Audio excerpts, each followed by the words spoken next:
5:1 in Hebrew. Я посмотрел 5 главу Иисуса Навина, 1 стих в иврите.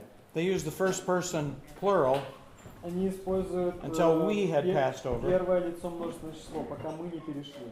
But I wonder if there's a textual, a difference in Hebrew texts, because most of the best translations translated it like your translation, until they had passed over. Но одни из лучших переводов переводят так же, как у вас написано. Может быть, есть какие-то вариации еврейского текста. Now, it won't change anything for us. Но для нас ничего не меняет. It's just that if he said until we had passed over, then we know whoever wrote down these words had been part of that crossing. Но когда написано, что мы перешли, пока мы не перешли, то мы знаем, что тот человек, который писал эту книгу, он относит себя к этой группе. So we know that now Israel has crossed the Jordan River. They're now in Canaan. Так мы знаем, что Израиль перешел через реку Иордан и теперь они находятся в Ханаане. We know that the people of the land have heard the news about the Red Sea. Мы знаем, что народ этой земли услышал о событии, которое произошло у Красного моря. About Israel's defeat of Sihon and Og. О том, что израильтяне победили Сигона и Ога. And now the news travels very quickly about this miracle of their crossing the Jordan River. И теперь очень быстро разошлись новости об этом чуде, когда они перешли через реку Иордан. So the people of the land are in fear. They are paralyzed with fear. Так люди земли были парализованы страхом. Now would be the best possible time to attack. Так что самое лучшее сейчас время атаковать. But God's not ready for Israel to attack. Но Господь говорит израильтянам, вы еще не готовы к атаке. Or maybe we should say Israel wasn't ready. То есть, скорее всего, мы должны сказать, что Израиль не был готов. They still required a spiritual preparation. От них еще требовалась духовная подготовка. And that was unfinished business. Это было еще незаконченное дело. So God would lead them through 3 experiences before they were ready to take on their first battle. Бог должен был их провести через три разных события, прежде чем они вступили в бой. And the first was circumcision. Первое – это обрезание. Now, this is interesting. From a military point of view, the commander of the army doesn't want to incapacitate his entire army. С военной точки зрения, генерал или военный лидер, он не хочет, чтобы его войско было неспособно к войне. By this circumcision. Потому что обрезание, оно делало воинов неспособными идти в битву какое-то время. But God commanded it. Но Бог повелел, чтобы они это сделали. So Joshua set about to obey. И Иисус Навин сказал, что мы должны послушаться.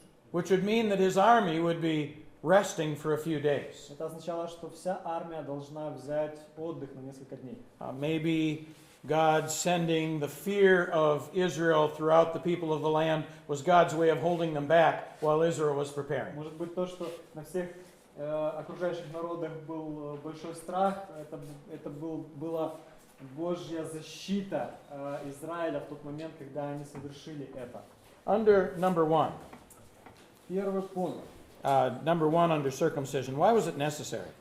Обрезание. Почему оно было необходимо? It was necessary because God wanted Israel to observe the Passover. Оно было важно, потому что Бог хотел, чтобы израильтяне совершили Пасху.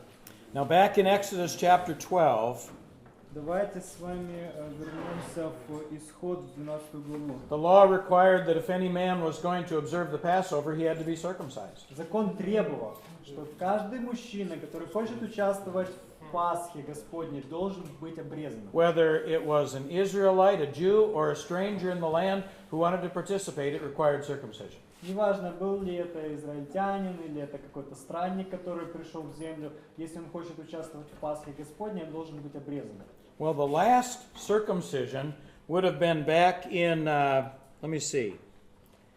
in Numbers chapter 9.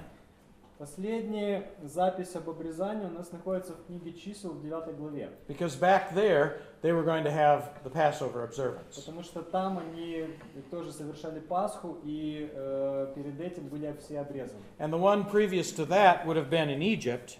И до этого они совершили обрезание в Египте. But now, here is a generation of Jewish males who have never been circumcised. И теперь выросло целое поколение иудейских мужчин, которые никогда не были обрезаны. There hadn't been any circumcision since Israel got to Kadesh Barnea 38 years earlier. Не проводилось обрезание после событий у Кадес-Варны. And since this was God's prescribed sign of his covenant with Abraham, it had to be done.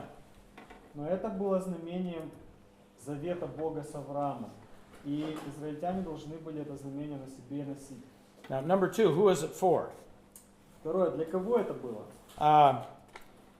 Anyone from the age of 0 to 38 years old, that is, those born during the wandering from Kadesh Barnea to the Jordan. Это обрезание касалось всех мужчин от рождения до 38 лет.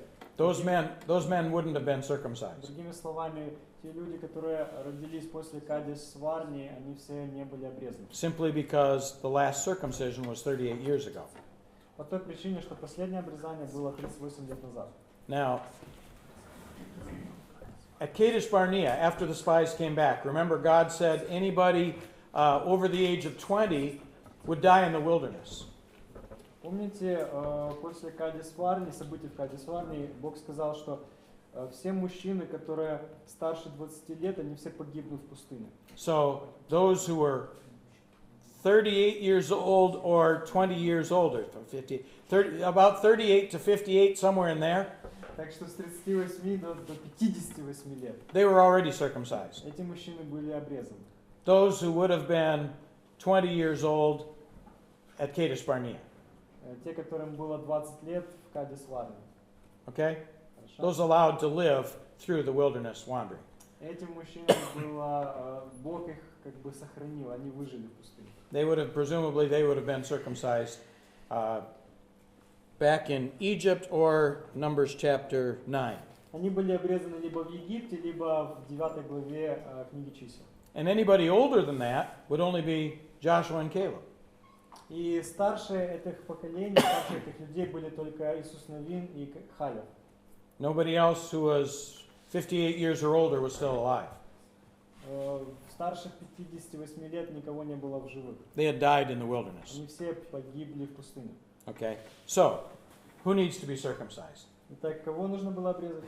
Comes down to the males between 0 and 38. Остаются у нас мужчины от рождения до 38 лет. Does that make sense? Понимаете? Okay. What was the significance? Значение.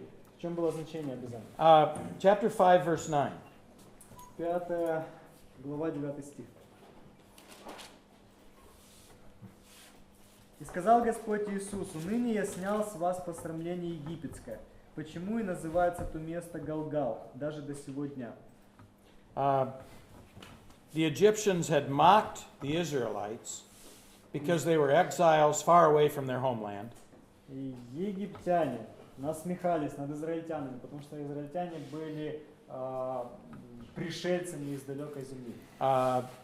And maybe that's the sense of this, that now Israel is in their homeland, they are ready to take it, and that's the reproach that's been wiped away. И вот в этом было значение, что сейчас израильтяне находятся на своей земле, они готовы вступить во владение, и это посрамление с них снято. Others say no. What it's talking about is that for a long, long time in Egypt, the Jews were prohibited from practicing circumcision. Есть же также мнение, что со времен Египта израильтянам долгое время было запрещено обрезываться. And this is something we don't know for sure. Ну, мы наверняка не знаем. But there's some indication that circumcision in Egypt was reserved for Egyptian priests and maybe upper class citizens. Нам есть предположение, что в Египте обрезывались священники и некоторые представители высшего класса. So we can't say with 100% certainty what the scripture means when it says today the reproach of Egypt has been rolled away. Наверняка мы не можем с стопроцентной уверенностью сказать, что именно Писание подразумевает, когда говорится о том, что с вас снято посрамление египетское. Maybe it's because they hadn't been allowed to be circumcised in Может Egypt. быть, речь идет о том, что им запрещалось обрезываться в Египте. Maybe more likely it's because today, in consecrating themselves in this circumcision, they are once again showing that they are identifying themselves with the promises God made to Abraham. Но более вероятно, что сейчас они, обрезываясь, подтверждают то, что они принимают во владение обетованную землю. Which means now there are people with a future, there are people with a homeland. Сейчас они являются народом, у которого есть будущее, у которого есть своя родина. So, part of the significance is their testimony before Egypt. Number one. Частично значение обрезания заключалось в том, что они становятся свидетельством для Египта. And you know where that is? No, I don't see it. We left here without significance. Let me see if we can find it. Maybe. Circumcision. Okay, 5a, circumcision. Right, it's here. And you just list these three. Oh, okay, okay. So now we have Passover. Well, let me give one other part of its significance. About circumcision. Yeah, yeah. И еще почему было важно обрезание? And that had to do with their relationship to Jehovah. Это касалось их отношения к Господу. They were renewing this covenant of favor with God. Они возобновляли свой завет верности Богу. And it's not that the covenant that God had made with Abraham had been dissolved before. Речь не идет о том, что Бог каким-то образом отменил завет, который Он заключил с Израилем, с Авраамом. But God's people had not been enjoying the benefits of that covenant for a long, long time. Народ Божий не испытывал на себе благ этого завета на протяжении долгого времени. Now they are identifying themselves with that covenant with Abraham once again. И сейчас они снова воссоединялись, отождествляли себя с этим заветом, который Бог заключил с Авраамом. All right, there's a second event that has to take place, and that's the Passover itself. Следующее событие, которое должно было произойти, это сама Пасха. Some commentaries suggest that this is only the third Passover in Israel's history.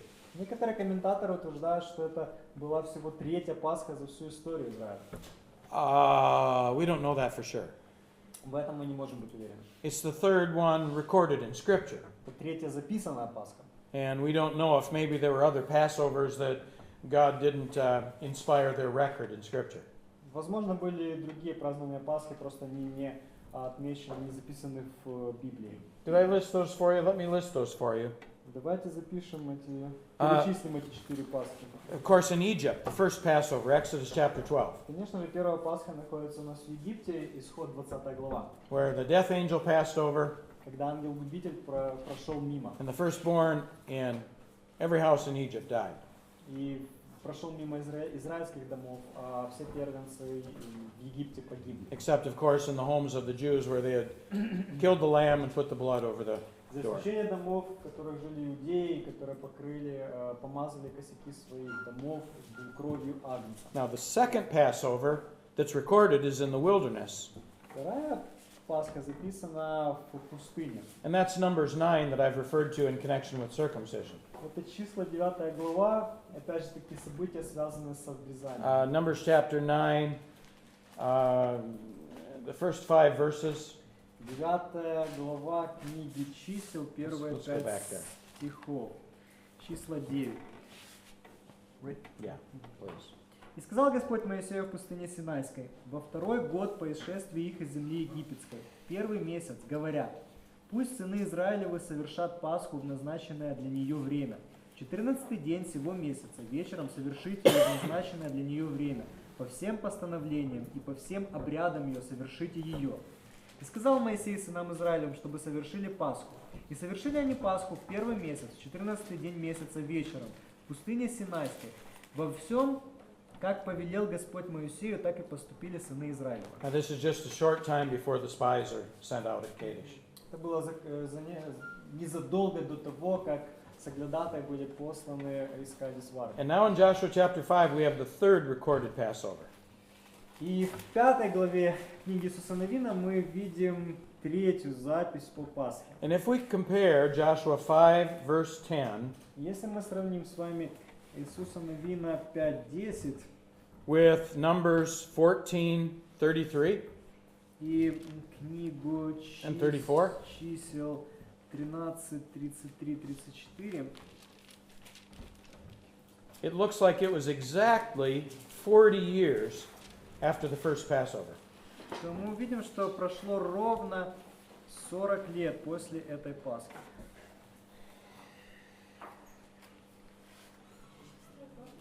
You come to the same calculation, Numbers 14, 33 and 34.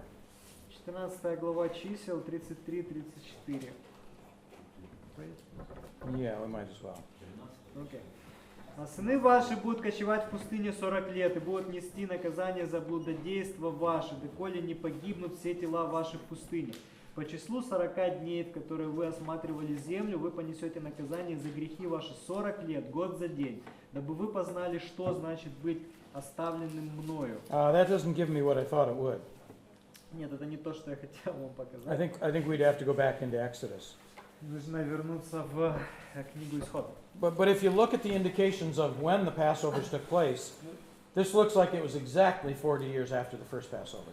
Но если вы посмотрите, сопоставите все даты, то получится, что вот эта Пасха произошла ровно через 40 лет после первой Пасхи. Now, since God said they would wander for 40 years, Так как Господь сказал, что они будут странствовать на протяжении 40 лет. it looks like they got to Canaan exactly in time, Означает, что они пришли в Ханаан точно вовремя, right on schedule. прямо по расписанию. God's timing is very precise. Божье расписание очень точно. The reason that there may not have been other Passovers observed during the wilderness wanderings would be maybe the lack of circumcision. Может быть, в пустыне не была соблюдена Пасха из-за того, что народ не был обрезан.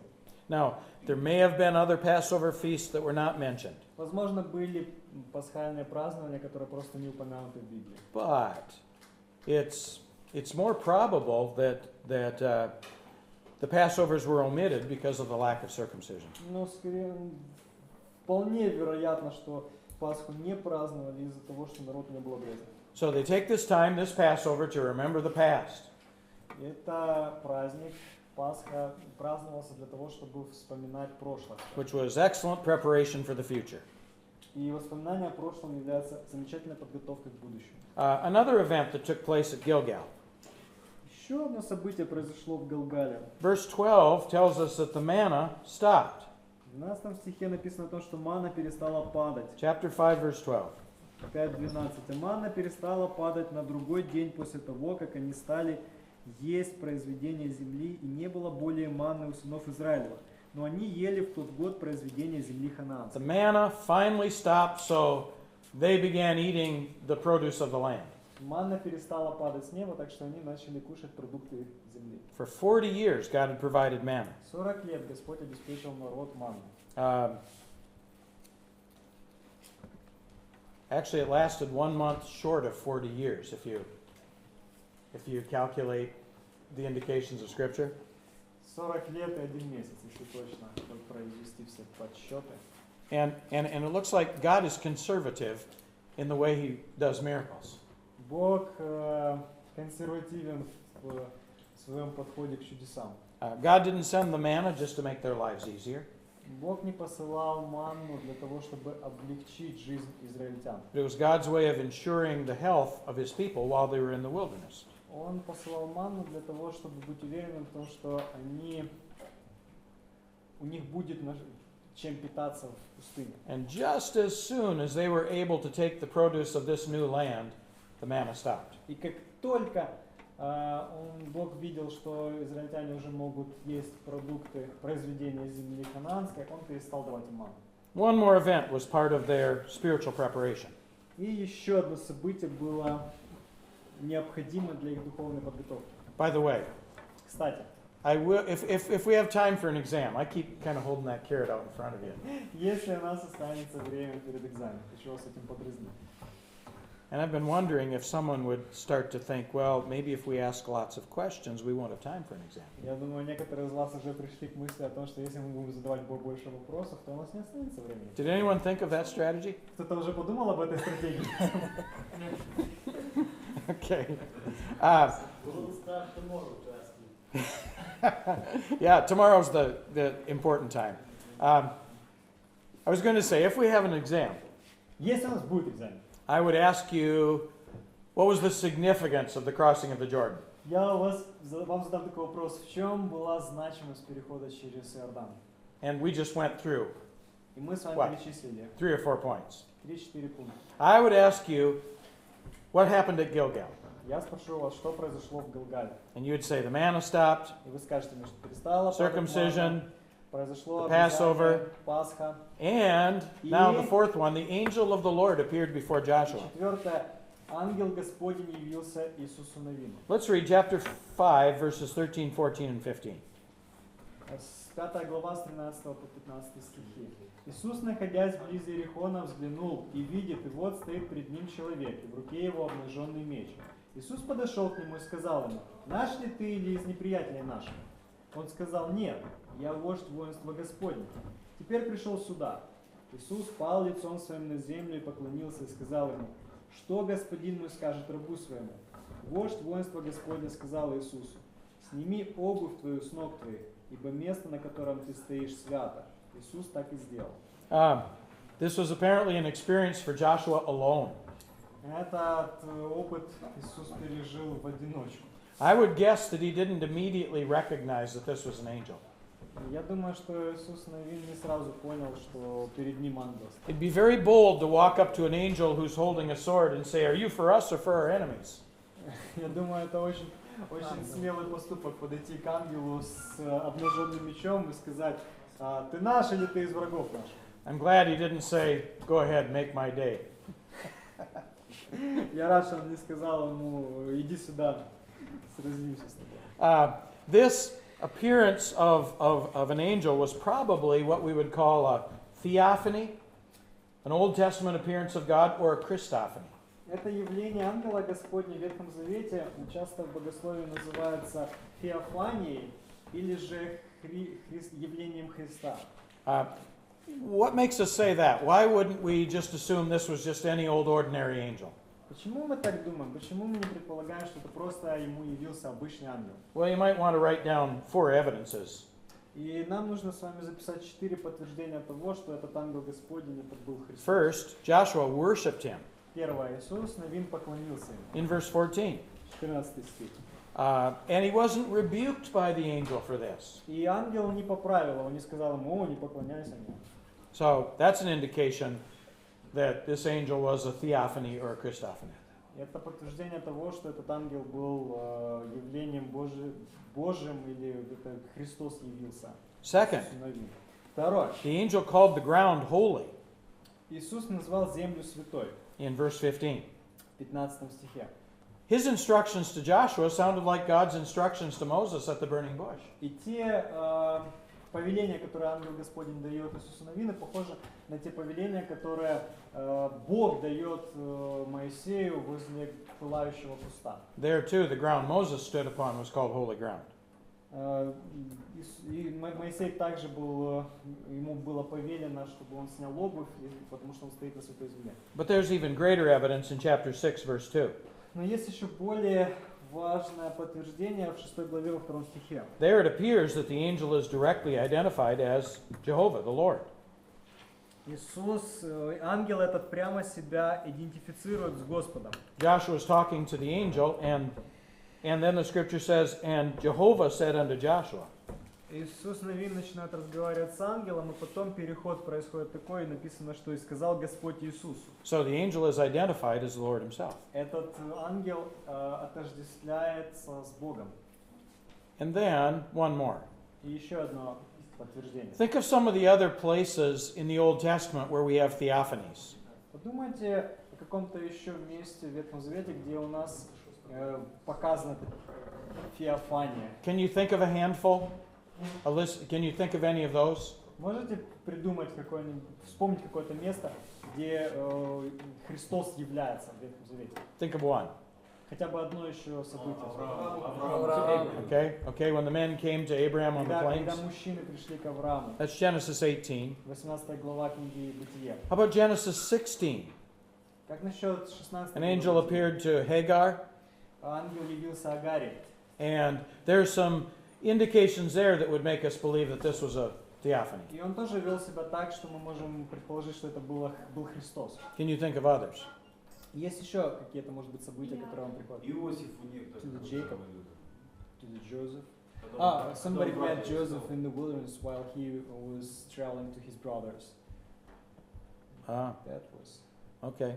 Когда он к братьям шел, да, Вот его. I didn't когда он think of искал, that. он говорит, How about to Gideon in Judges chapter 6? Как насчет Гедеона у Судьи 6 глава? And there's worship also, И там тоже Гедеон поклонился. which a righteous angel wouldn't accept. Праведный ангел никогда не примет поклонение человека.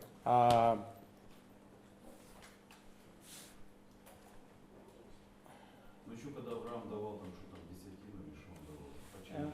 Он же Мелхиседек. По Мелхиседеку. And when Abraham gave tithes to Melchizedek, but Melchizedek was a type of Christ. It was not- I would say that's a little different. Это не то, это прообраз Христа. Maybe to Balaam, Может Numbers быть, 22. Может быть, Валаам, 22 глава книги чисел, когда к нему являлся Господь, Валаам. But anyway, there are some of these indicated in the Old Testament. Просто помните о том, что в Ветхом Завете есть такие события, где Христос является. And some that seem very clear, and some appearances of angels where maybe you can't say for sure that that was a theophany. Некоторые события явные, некоторые события мы не можем сказать, либо это была феофания, либо это просто ангел явился человеку. Ну еще когда Сидрах, Месах и Авдинага были в печи, там Oh, получается был In the book of Daniel, when those three men were thrown into oil of fire, Okay, it was the Okay. force was like an angel of the Lord. okay. Why do you suppose God appeared to Joshua in this way at this time? Как вы думаете, почему Господь явился к Иисусу Навину в это время? Israel's going to battle against the Canaanites. Иисус Навин собирается вступить в битву против хананеев. They have slings, they have stones, they have spears. У них есть, Israel has. у Израиля есть камни, есть копья, есть мечи, But Jericho's walls are high. но стены Иерихона очень высокие. Deuteronomy 1:28 says they were up to the sky. Во Второзаконии в 1 главе, в 28 стихе написано, что эти стены, они аж до неба простираются вверх. Possibly this was the most difficult of all the Canaanite cities to defeat. Возможно, это был самый сложный город, который предстояло завоевать израильтянам. So this angel appearing to Joshua will encourage him, Так что ангел явился Иисусу Навину, чтобы ободрить его, and it also will give him all the information he needs to defeat Jericho. а также дать ему нужные инструкции, которые необходимы для завоевания Иерихона. So what's the plan? What's the military plan? Какой у них военный план? Ходить. Walk around. Yeah, walk. Ходить. Yep, walk. What is it? Go about the city walls once for 6 days. 6 дней по одному разу обходите стены города. And they're supposed to be quiet, aren't they? И они должны тихо себя вести. But the seventh day, verse 4 of chapter 6, Седьмой день, the priest, chapter 6, verses 4 and 5, 4-5 стихи 6 главы, на седьмой день they're to blow on the ram's horn, the trumpet, они должны затрубить 7 трубами юбилейными. and the people are to shout, and the wall of the city will fall down. Люди должны воскликнуть, и стены должны пасть. So, this is a very abnormal military plan. Так что это очень необычный военный план. They probably don't study this one in the military colleges of the world. В военных училищах по всему миру, скорее всего, такие стратегии не преподают. Imagine how frightening that would be, though, to the people of Jericho looking over the walls. Думаете, как запуганы были жители Иерихона, которые со стен за этим всем наблюдали. Yeah. this wasn't something they would expect. И это что-то, чего они явно не ожидали. And they don't know when something's going to suddenly change and they're going to be attacked И by они, these silent people. они думали, что в какой-то момент должно все измениться, и на них должны пойти войной, но эти люди тихо ходили себе. So it is as the angel told Joshua. И это то, что ангел Господень сказал Иисусу Навину. Verse 20. 20 стих. 6:20. Check, yes, 6:20. «И предали заклятию все, что в городе, и мужей, и жен, и молодых, и старых, и волов, и овец, и ослов, все истребили мечом». Verse 20, when the scripture says the wall fell down flat, in the Hebrew it says... Oh, excuse me, verse 20 doesn't Yeah. say that. Do you have verse 20? It says the wall... No, our verse 20 says that they put everything under the ban. So where's the one that records that the people shouted when the priest blew the trumpets? 19. Okay. 19 стих. «Народ воскликнул и затрубили трубами. Как скоро услышал народ голос трубы, воскликнул народ громким голосом. И обрушилась стена города до своего основания, и народ пошел в город, каждый с своей стороны, и взял город». Yeah, literally the Hebrew says the wall fell in its place. В иврите буквально говорится, что стена упала на свое место. Which is what the archaeologists find when they investigate the walls of Jericho. И это то, что археологи нашли, когда они делали раскопки города Иерихона. So the people rush in and everything's destroyed.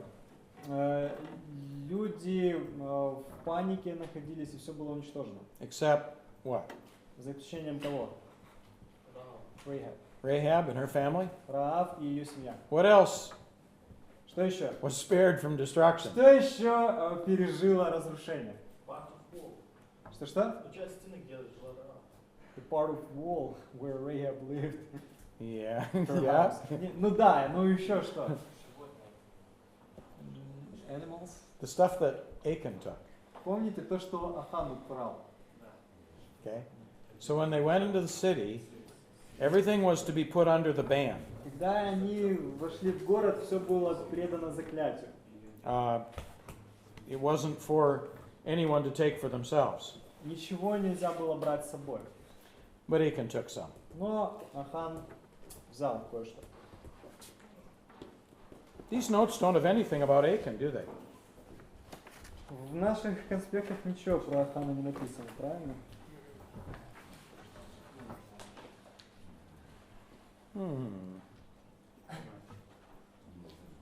Oh, okay, maybe it comes up.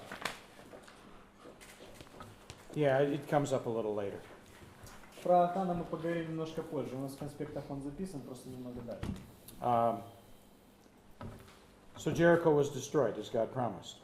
Иерихон был разрушен в точности, как обещал Господь. And verse 26, 26 стих. Joshua says, "Cursed be the man who rises up and builds this city Jericho."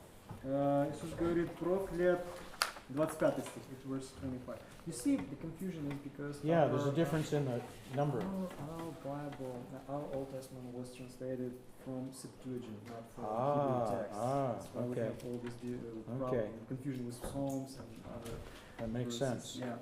25 стих. В то время Иисус поклялся и сказал: проклят пред Господом тот, кто восставит и построит город сей Иерихон. На первенце своем он положит основание его, и на младшем своем поставит врата его.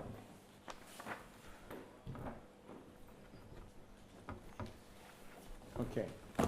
When the city was put under the ban, the city and everything that was in it, Весь город и все, что в нем находилось, было предано заклятию. it meant the ban could mean either that it was devoted to the Lord or it was meant to be destroyed.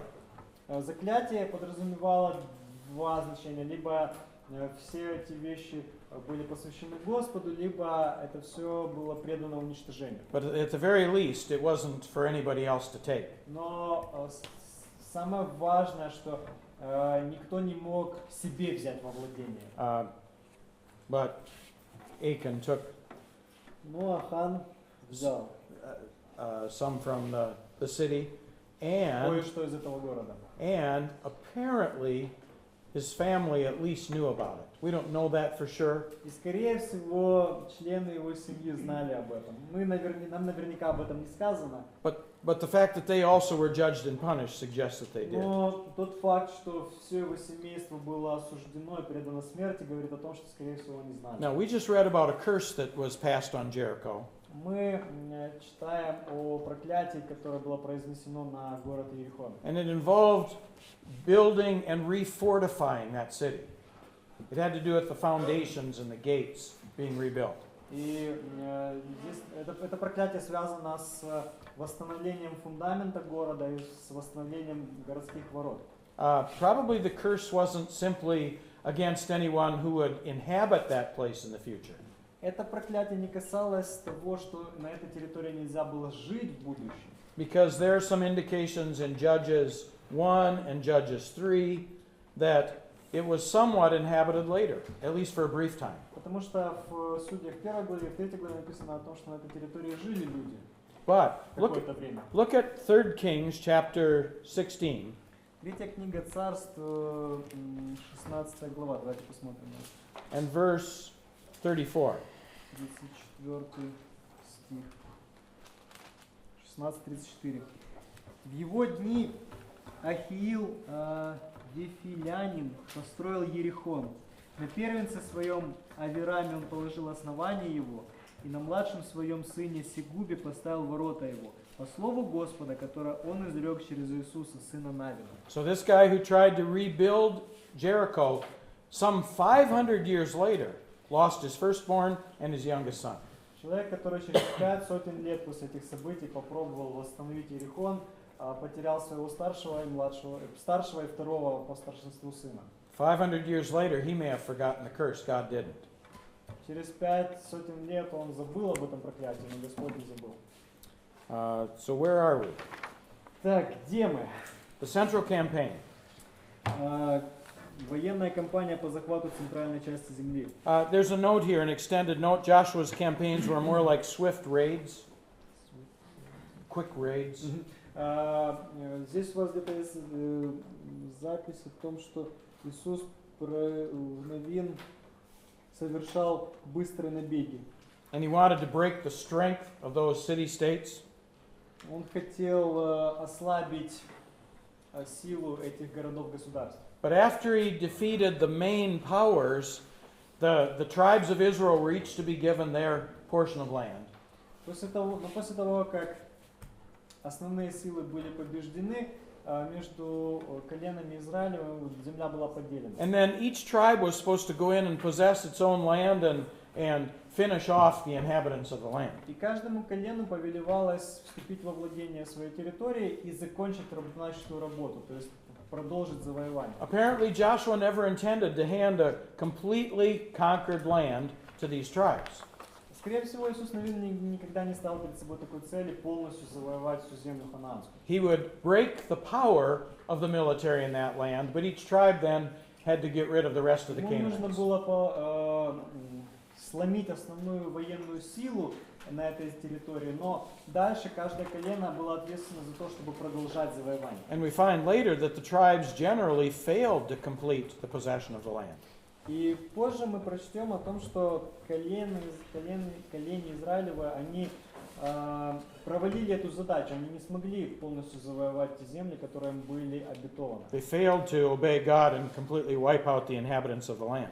Они не были верны Богу, и поэтому у них не получилось полностью стереть все эти народы. In some cases, making treaties with them. В некоторых случаях им приходилось заключать договоры с In other этими народами. cases, making them their servants. В других случаях они делали эти народы своими But it wasn't because they couldn't exterminate these people, it's because they would not. Но проблема была не в том, что израильтяне не могли уничтожить эти народы. Проблема была в том, что они не хотели этого делать. And during the next period, the period of the judges, you see the painful consequences of their failure. И в следующий период истории Израиля, период судей, мы увидим, что Израиль пожинал горькие плоды таких решений. I thought maybe we should talk about the command of God to kill all the inhabitants of the land.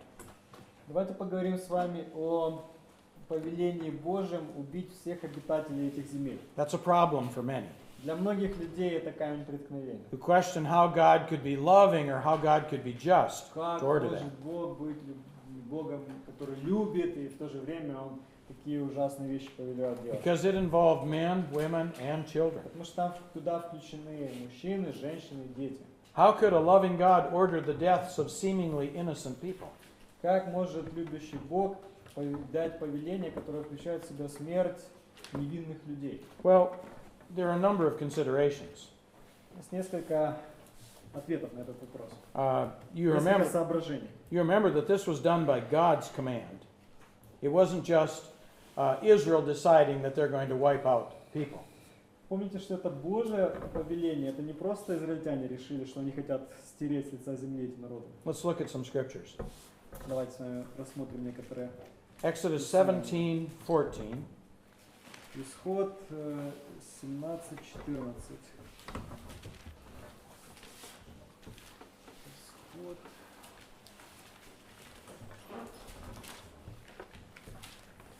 Seventeen, 14.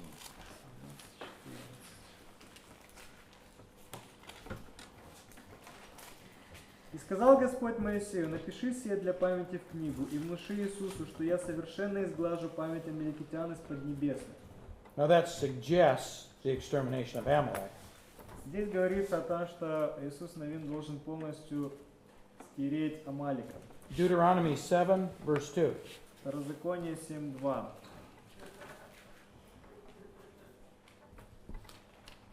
And you might notice that the last part of verse 1 mentions those 7 nations in Canaan.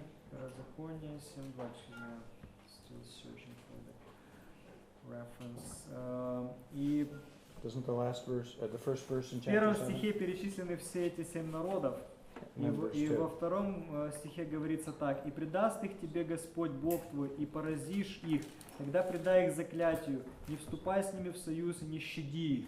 And you see again Deuteronomy 20, 20 глава Второзакония, verse 16. 16 стих. «А в городах сих народов, которых Господь Бог твой дает тебе во владение, не оставляй в живых ни одной души». God says, don't save anything alive that breathes. What's your translation? It says you shall not save anything alive that breathes. Okay, we have urgency in soul. Okay. В английском переводе написано «не оставляй в живых ничего, что дышит». And back to Joshua.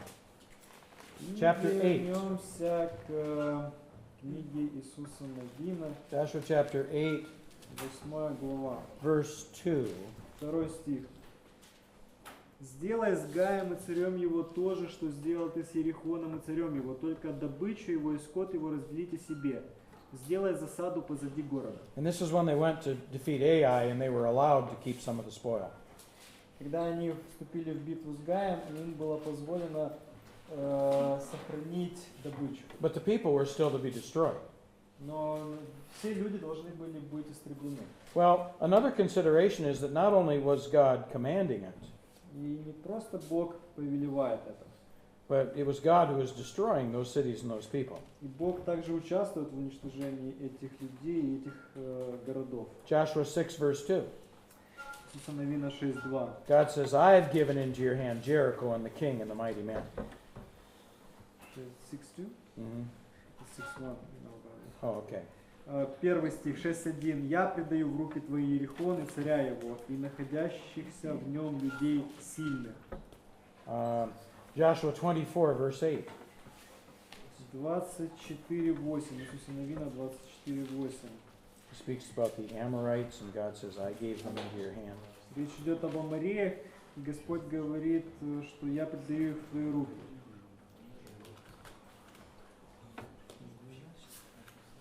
Okay? Another consideration. Genesis chapter 9, verse 25. Вот еще вам размышление. Бытие 9, 9:25, yeah. 9:25. This is the curse on Canaan, 9:25. Noah's grandson.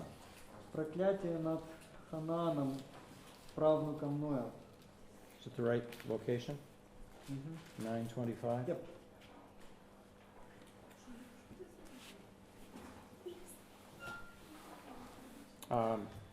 In addition to that, it was a punishment against the wickedness of these people. Добавок к этому есть суд за беззаконие этих народов.